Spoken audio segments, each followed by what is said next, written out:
mundo ng palakasan posibleng mabigyan daan ang rematch ni na Pinoy super flyweight contender Marlon Tapales at bagong kampiyon na si David Sanchez ng Mexico. Ang mga kabuang ulat ng balitang yan at iba pang sports balita hatid ni Snow Badua.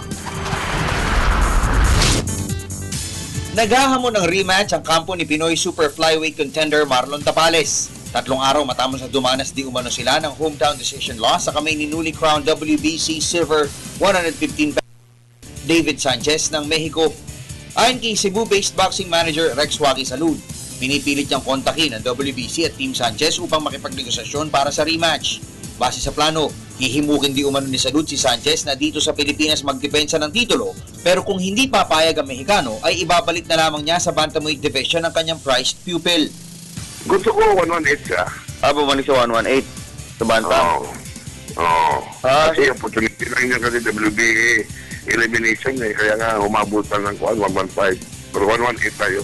Malabo pa ba championship fight sa kanya, boss? Depende. Alam mo na yun, biglaan mga break eh. Sa basketball, hinikayat ni San Mig Coffee Mixer superstar James Yap ang kanyang mga teammates na ilabas muli ang gigil sa laro. Ito'y upang mapalakas ang kanilang tsansa na maidepensa ang titulo ng PBA Commissioner's Cup. Sa katunayan, sa kanilang amazing win kontra arch-rival Talking Tex Tropan Texers noong isang gabi, ay inamin ni Yap na kinausap niya ang mga kakampi bago magsimula ang laro upang pag-isipan kung ano ang mga dapat gawin para manumbalik ang tikas ng kanilang team.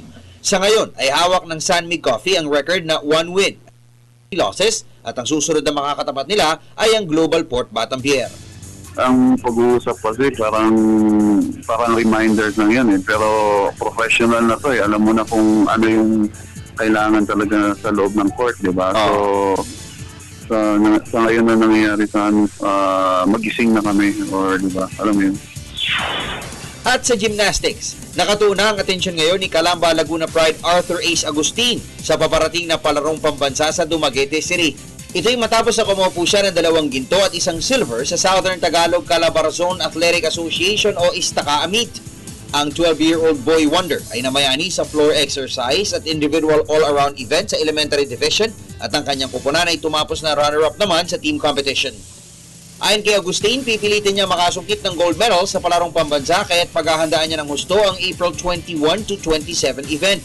Pinasalamatan rin ni Agustin ang lahat ng mga tumulong sa kanya para maging matagumpay ang kanyang kampanya sa ISTACA Meet. Partikular na rito ang kanyang coach na si Malu Culya at ang trainer na si Marichu Regente. Una-una po, salamat po sa namin, sa mga coach po. Sila po yung nagpalakas sa akin. Sila rin po yung nagturo sa akin kung paano po yung mga ginagawa ng iba, di natutunan ko rin po. Kaya kailangan ko po yung magpalakas para